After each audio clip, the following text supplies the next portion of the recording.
दोस्तों, अज तमाम दोस्तन सभी की फरमाइश ते मास्टर मंजूर जो एल्बम नंबर पहिरियों थर प्रोडक्शन जो 1999 जो रिलीज़ है। तमाम बेहतरीन एल्बम है। हिन में जेके गीत आहिनि सब इंडियन धुन ते आहिनि। हिन एल्बम की खास तरबियत सिलेक्शन मुमताज़ मौलाई मुमताज़ चांडे कई।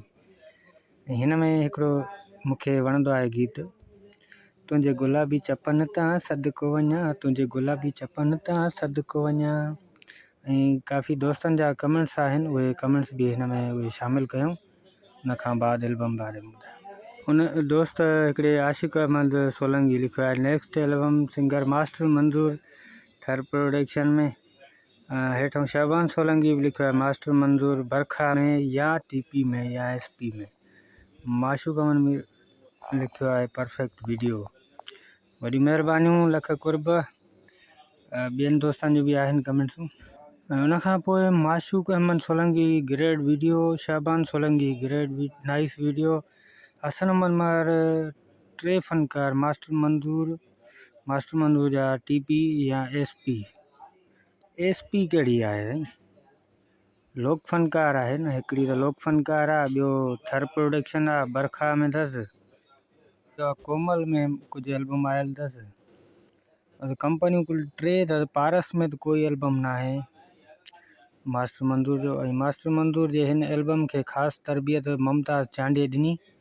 हिन में सुठा गीत आहिनि, सब इंडियन धुन ते ठहियल आहिनि सब कलाम। तव्हां दोस्तन के ॿुधायूं त हिन में को भी गीत शामिल ना आहे, रिलीज़ इन्फॉर्मेशन वीडियो आहिनि। जेके दोस्त वीडियो पसंद कनि था उहे लाइक भी कनि था। जेके दोस्त हाणे कमेंट्स कनि था उहे सिर्फ़ु कमेंट्स ॾे ध्यानु ॾियो था, लाइक तव्हां कयो नथा वीडियो के। महिरबानी करे लाइक भी कयो ऐं कमेंट्स भी कयो।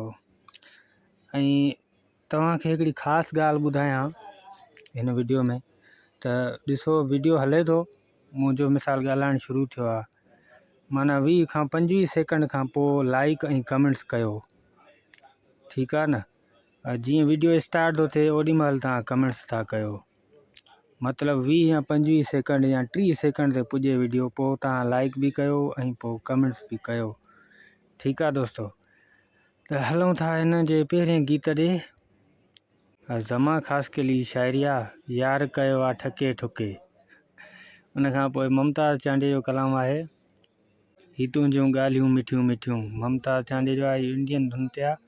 उनखां पोइ आहे वरी मुमताज़ चांडे जो कलाम आहे, तुंहिंजे गुलाबी चपन ते। उनखां पोइ ॿियो कलाम आहे अफ़ज़ल सोलंकी जो, ॿुध मुंहिंजी ॻाल्हि सुणा।